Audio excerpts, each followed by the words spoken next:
At the end of every World Cup, the president of the international soccer governing body always says it was the best World Cup ever. This time, he might be right. The FIFA World Cup Qatar 2022 is now seen as one of the best ever, with notable performances by many teams and players. What's up guys, it's Let's Talk Football here, and today we look at the 2022 World Cup and if it was the best World Cup ever.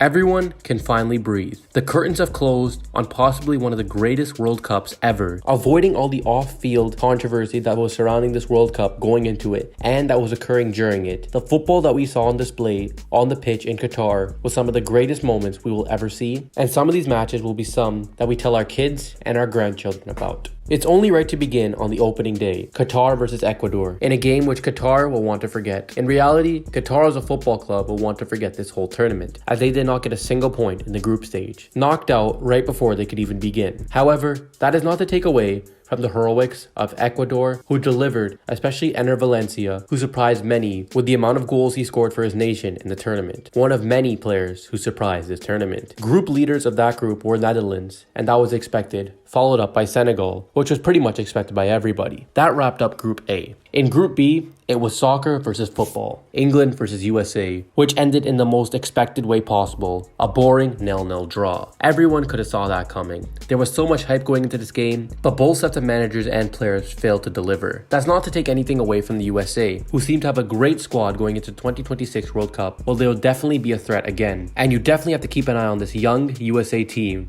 which will definitely impress in future years. The group leaders, England, were expected to come out on top, and that is exactly what they did, with Iran and Wales being left behind. In Group C, it was turmoil for Argentina from the opening game, as they lost to Saudi Arabia in shock defeat to end a 36 unbeaten run, which could have equaled the record if they had beaten Saudi Arabia. However, Lionel Messi and Argentina did turn it around with wins against Poland and Mexico, and they topped their group. Messi had it set to go into the next round of the World Cup, and his eyes were still on the trophy. Poland, on the other hand, did surprise a couple, with star player Robert Lewandowski really not seeing much light this tournament. However, the squad as a whole managed to outperform Mexico and go through on the final day of the tournament in what was a thrilling 2 sets of finals game to end that group. In Group D, it was France who were always going to top this group, and they did it comfortably, despite the surprise loss. Next up, it was actually Australia who ended up getting second place in this group, and it was Denmark who actually got last, in what many consider to be one of the biggest disappointments of this tournament. In Group E, it was all to play for on the final day. Costa Rica, Spain, Germany, and Japan could have all gone through, and at one point we saw Costa Rica and Japan going through. The footballing world couldn't believe what they were seeing, as Japan managed to top the table, and Spain managed to get second place, with Germany being sent home in the group stage yet again. The World Cup just kept on delivering to this point, with Germany and Costa Rica going home and Spain and Japan going into the next round. However, the drama had just begun, as Morocco won up Japan and they topped their group alongside Croatia. Belgium and Canada went crashing out, but especially for Belgium fans, it was heartbreak, as their golden generation had one final shot at this trophy, and yet again, they failed to deliver. For Canada, their team is young, and they played their hearts out at this tournament. You could see what Canadian football is coming to, and in 2026, they will definitely be ones to watch out for in their home country. Group G,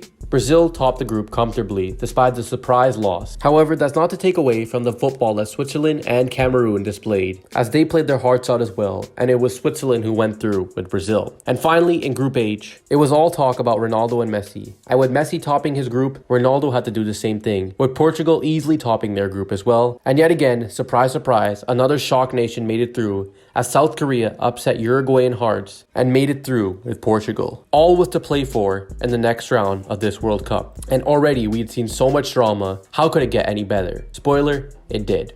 Kicking things off with Netherlands versus USA. Although the US did play very well in the group stages, Netherlands were just a different class above them, and they managed to sweep past them 3-1. It was a great fight from the USA, however the experience of the Dutch just seemed to overcome the young US squad. Next up, it was Argentina versus Australia, a game many considered an easy route into the quarterfinals versus Netherlands for Argentina. However, Australia made it quite difficult for them, and the game ended 2-1 in Argentina and Lionel Messi's favor, with Messi scoring and assisting in that game. It set up an Argentina-Netherlands quarterfinal. Moving on, could the Japanese story continue? Could they overcome Croatia? In a heartfelt 1-1 at the end of extra time, all was to play for on penalties. However, what we saw in that penalty shootout were some of the most atrocious penalties I've ever seen, and it ended 3-1 Croatia, and they made their way into the quarterfinals, meeting their quarterfinals opponents, Brazil, who cruised past South Korea and ended their dream story as well. On the other side of the bracket, the drama did not stop. First, France made light work of Poland, and England made light work of Senegal, as both met each other into the quarterfinal rounds. That was a clash many look forward to. However, it was Morocco versus Spain which brought all the attention to the Moroccans. A 0-0 at the end of extra time, and it was Morocco who won 3-0 on penalties. Again, some of the most atrocious penalties I've ever seen from Spain meant that Moroccan hearts could sing away yet again in hope of them making it further in the tournament. Portugal made light work of Switzerland,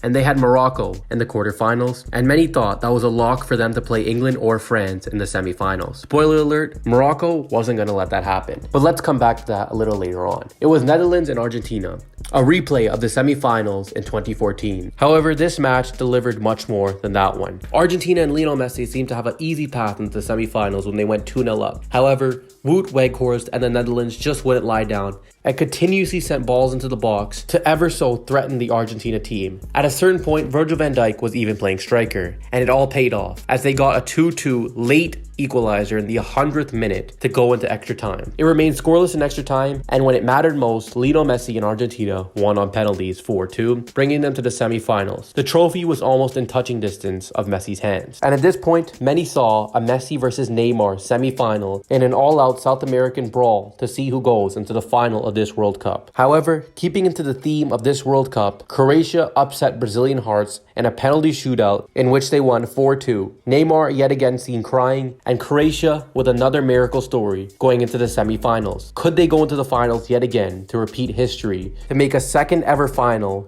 but do it 2 times in a row? On the other side of the bracket, England played their hearts out. Some would argue England deserved to win the game. However, it was France's experience and England's lack of finishing that sent the French into the semifinals of the World Cup. Now it was Ronaldo's turn. Could he match Messi? Could he bring his nation that much closer to the World Cup final? Nope. Morocco, yet again with their Cinderella story, managed to pull away with a 1-0 win to go into the semifinals of the World Cup, making them the first African nation ever to reach that accolade. Could they make it to the final? The first final was a cruising 3-0 win for Lionel Messi's Argentina against Croatia. Croatia's story was over, Luka Modric retiring from the international scene. However, no one could take away what he brought to this nation, and Croatia will definitely be back in future World Cups and Euros. The squad is electric, and the football that they play should be admired by many. On the other hand, could Morocco upset France? Could they make it all the way to the final? Would their Cinderella story take them to see Lionel Messi in the final? No. Kylian Mbappe and France broke Moroccan hearts, and their journey ended there. But that could take nothing away from Morocco,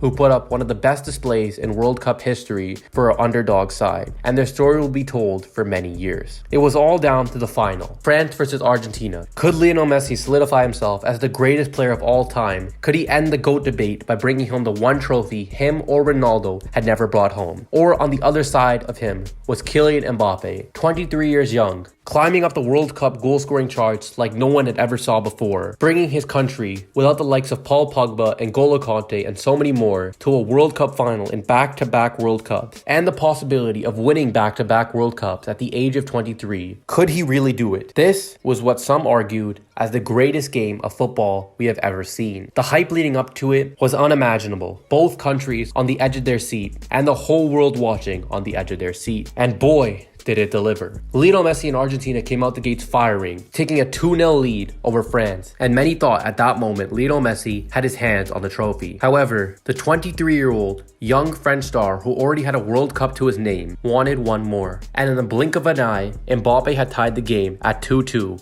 in the 82nd minute. It was going to extra time. Lionel Messi and Argentinians couldn't believe it. The footballing world couldn't believe it. What we had just saw from a 23-year-old in a World Cup final who was on the edge of a hat-trick was mind-blowing. And extra time was just as good as the full 90. Lionel Messi knew he had to do something, and something is what he did. He scored yet again to put Argentina ahead 3-2. Did he finally have his hands on the trophy? The answer was no. Kylian Mbappe, in a World Cup final, put in a hat-trick for his nation and tied the game at 3-3 from the penalty spot, with Lautaro Martinez missing a handful of chances, and the final breakaway that Emi Martinez saved. In a final that no one wanted to end, it was forced to end in penalties. Lionel Messi and Kylian Mbappe both put their penalties away, and from there, it was up to their fellow national compatriots to take the job. And in the end, the fairy tale ending that Lionel Messi and the footballing world wanted happened. We all saw Lionel Messi drop to his knees in tears and in happiness that his nation